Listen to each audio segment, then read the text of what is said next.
အိမ်သူလိုကြောင်းချစ်တဲ့သူလေးတွေအတွက်ကြောင်းလေးလဲကန်ရင်မဟုတ်လေစားရင်ဈေးဝယ်စံတန်းနဲ့လည်းနီးတဲ့နေရာလေးကိုမိတ်ဆက်ပေးမှဖြစ်ပါတယ်ကိုအိမ်သူကကဖေးဆိုင်လာတာပေါ့နော်ကဖေးတော့ကဖေးပဲဒါပေမဲ့ကကဖေးဆိုင်ကြောင်းလေးချစ်လေးအတွက်ဆိုရင်အဆင်ပြေ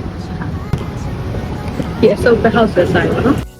ဒီဆိုင်ကတာမီနီ21နီးလေးပေါ့နော်သူကတာမီနီ21ရဲ့ဘေးလန်းချချိုးပြီးတော့အရင်9မိနစ်လင်းရှောက်ရုံနဲ့ရောက်ပါပြီဆိုင်ဝေးချိန်ကတော့မနေ့8နာရီနေပြီးတော့ရင်ည7နာရီထိဖွင့်တယ်ပေါ့နော်သူကတော့ပေးရမရှိနေတိုင်းဖွင့်ပါတယ်ဒီဆိုင်မှာဆိုရင်တော့လူတစ်ယောက်ကိုတစ်နာရီမှာဘတ်150အနည်းဆုံးသုံးပေးရပါမယ်သူ့မှာအစားအသောက်အများကြီးရှိပါတယ်မီနူတွေကော်ဖီတွေစားမလားကိတ်စားမလားတခြားမီနူတွေလည်းအများကြီးရှိပါတယ်အင်တူမီနူကိုအနောက်ဆုံးမှာထည့်ပေးပါမယ်တနာရီမှာအချိန်10မိနစ်ပို့ပေးပါတယ်ကိုကဒီ10မိနစ်ကိုလိုပြီးတော့ရင်အချိန်ထက်နေမယ်ဆိုရင်တော့ကိုကနောက်တနာရီစာဖို့150ထက်သုံးပေးရမှာပေါ့နော်အဲကြတော့သူကကြတော့ကြောင်နေပဲကစားလို့ရတာမဟုတ်ဘူးเนาะဒီကြောင်ကစားတဲ့တနာရီဖို့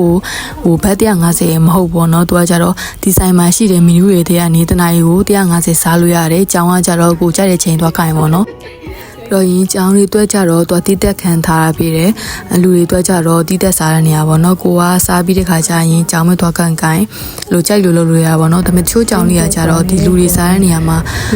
3-4ကောင်လောက်တော့ရှိတာပေါ့နော်သူနှစ်ထက်ရှိတာပေါ့နော်ဒီအောက်ထက်မှာတစ်ထက်ရှိမယ်အပေါ်ထက်မှာရှိမယ်အပေါ်ထက်တွေမှာကြတော့ဒီကျောင်းသေးလေးတွေပိုများတယ်ပေါ့နော်ဒီအောက်ထက်မှာကြတော့ဒီနိုင်ငံခြားကျောင်းတို့ပါရှမ်းကျောင်းတို့အဲ့လိုကျောင်းလေးတွေပိုများတယ်ကိုစားညီနေမဟုတ်လေစားရင်ကျောင်းလေးလဲကင်လို့ရတဲ့အပြင်တခြားဟာလည်းရှိတယ်ပေါ့နော်။ဘာလဲဆိုရင်ဒီကြောင်လေးနဲ့သူတက်ပုံရိုက်ပြီးတော့ရင်တီရှပ်တွေထုတ်လို့ရတယ်။ဒီကြောင်လေးတွေအတွက်လက်ဆောင်ဆိုပြီးတော့ရင်သူတို့အတွက်အင်ကြီးလေးတွေဝယ်ပေးတာမျိုးတို့ဒါမှမဟုတ်လေကိုယ့်အိမ်မှာရှိတဲ့ကြောင်လေးတွေအတွက်ဝယ်ရတာမျိုးတို့လုပ်လို့ရတာပေါ့နော်။ဒီဆိုင်မှာဆိုရင်ဒီကြောင်နဲ့ပတ်သက်တဲ့ကစားစရာပစ္စည်းတွေလည်းရှိတယ်။ဆိုင်စသွားတော့အင်သူထင်တာကြတော့သူကကြတော့ဒီကြောင်တွေကိုပြပြီးတော့ရင်သူကစီးပွားရေးရှာလို့ထင်ခဲ့တာပေါ့နော်။ဒါပေမဲ့သူကအဲ့လိုမဟုတ်ပဲနဲ့သူကကြတော့ဒီအင်ချေရမိတ်နေတဲ့ကြောင်လေးတွေကိုသူတို့နိုင်တဲ့လောက်ခေါ်လာပြီးတော့ရင်သူမွေးထားပြတာပေါ့နော်ပြီးတော့ရင်ဒီကော်ဖီဆိုင်ကိုလိုက်ပြီးတော့ရင်ဒီလူတွေကဒီကြောင်လေးကိုချစ်လို့ခုံမွေးစားချင်တယ်ဆိုရင်သူကပေးတာပေါ့နော်အခုအိမ်သူတင်ရတဲ့ blog ကိုတွေ့ပြီးတော့ရင်ကြောင်လေးကိုချစ်လို့ဆိုပြီးတော့ဒီဆိုင်ကိုသွားမယ်ဆိုရင်ဒီအိမ်သူ video ထဲမှာပါတဲ့ကြောင်လေးတွေအများကြောင်လေးအကုန်လုံးတွေ့ရမှာမဟုတ်ဘူးเนาะဘာလို့ဆိုတော့တချို့ကြောင်လေးမှာအိမ်သူသွားပြီးတော့နောက်3ရက်မှာပဲတချို့ကြောင်လေးတွေဆိုရင်ပိုင်ရှင်ရသွားတယ်ပေါ့เนาะဒါပေမဲ့သူတို့ကတခြားပြီးတော့ရင်သူတက်နိုင်တဲ့တခြားအင်ချီရမဲ့ကြောင်လေးကိုလည်းထပ်ပြီးတော့ခေါ်လာတာပေါ့เนาะတော့ကြောင်တစ်လေးတွေထပ်တွေ့နိုင်တယ်ဒီမှာဆိုရင်ကြောင်နဲ့ပတ်သက်တဲ့ခြေအိတ်လေးတွေကြောင်နဲ့ပတ်သက်တဲ့အရာလေးအများကြီးရှိပါတယ်အိမ်သူမသွားခင်ရင်တော့ဘာတွေ့ခဲ့လဲဆိုတော့သူတို့ Facebook မှာတင်လာတာပေါ့เนาะ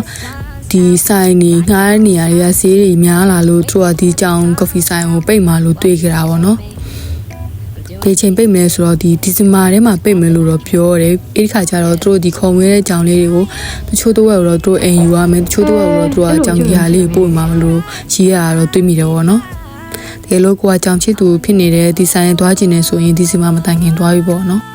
်သူများတွေကတော့သူတို့စားရင်လေးမှာရင်ကြောင်လေးကရင်ပုံလေးရရင်နဲ့အချိန်ကုန်သွားတာပေါ့နော်အိမ်ကတော့ကြောင်ဝင်နဲ့ဟိုပြောဒီပြောဟိုစောဒီစောနဲ့ view ရတဲ့နေ့တင်တနားကြီးကုန်သွားတာမို့လို့အိမ်ကဘာမှမစားခဲ့ပဲနဲ့ပြန်ခဲ့တာပေါ့နော်ဒီတော့ကြောင်ကဖေးဆိုင်တစ်ခုသွားလို့တာပေါ့နော်အေးဆိုင်ကကြာသွားကြောင်နေပဲကြည့်ပြီးတော့ရင်ကြောင်တွေကိုစားစာကျွေးရတာပေါ့နော်ပြီးတော့ကိုယ့်အတွက်ကြတော့အပြင်ခါကျရင်ရေကဲမုတ်ကိုကျိုင်းနေတဲ့ရေကဲမုတ်ရွေးပြီးစားလို့ရတာပေါ့နော်ဒီဆိုင်ကအဲ့လိုမဟုတ်ဘူးဆိုင်မှာသူအစားတောက်အဓိကပေါ့နော်ဒီကြောင်လေးကိုကြာတော့သူကဲတင်ရင်းနဲ့ကြောင်ချစ်သူတွေအတွက်လည်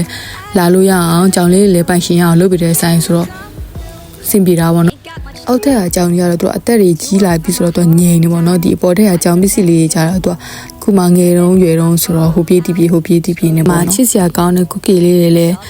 အိမ်ပြန်လက်ဆောင်သွားလို့ရတာပေါ့နော်ဝယ်ရတာပေါ့နော်ဒီမှာဆိုရင်အင်ဒူမီနူအသေးချာလေးပြထားပေးပါတယ်သူဆိုင်မှာရှိတဲ့မီနူတွေပေါ့နော်ကိုကြောင်လေးစောရင်လည်းစားလို့ရမီနူတွေပြထားပေးပါတယ်ဒီမှာဆိုရင်ကြောင်တွေကိုခုံမေးလို့ရတဲ့အကြောင်းဒီတနာရီမှာအချိန်10မိနစ်ပို့ပေးတဲ့အကြောင်းရေးတာပေါ့နော်ဒါကြတော့ဒီဆိုင်လေးမှာရှိတဲ့ကြောင်လေးရေပုံနဲ့တီချင်းလိုလာတာလေးပါဆိုင်ကိုသဘောကျရတယ်နောက်ထပ်တစ်ချက်ကြတော့သူဆိုင်ရဲ့ရှိမှာပေါ့နော်ဒီလမ်းမေးမှာရှိနေတဲ့ပိုင်ရှင်မရှိတဲ့ကြောင်လေးတွေကိုကျွေးဖို့ဆိုတော့သူခရမီကိုပေါ့နော်ထားထားပေးတယ်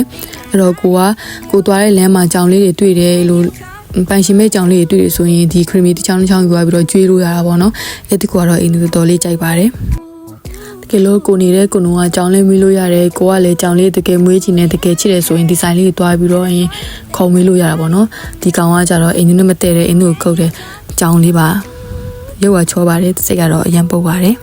အင်ဒူကအဆိုင်ခင်းချင်းပုံစံလေးကိုလည်းတခြားလေးပြထားပေးပါတယ်အင်ဒူဘလော့ကိုကြည့်ရှုပေးကြတဲ့တယောက်စီတိုင်းကိုကျေးဇူးအများကြီးတင်ပါတယ်နောက်ဘလော့တွေမှာလည်းပြန်တွေ့ကြမယ်တက်တာ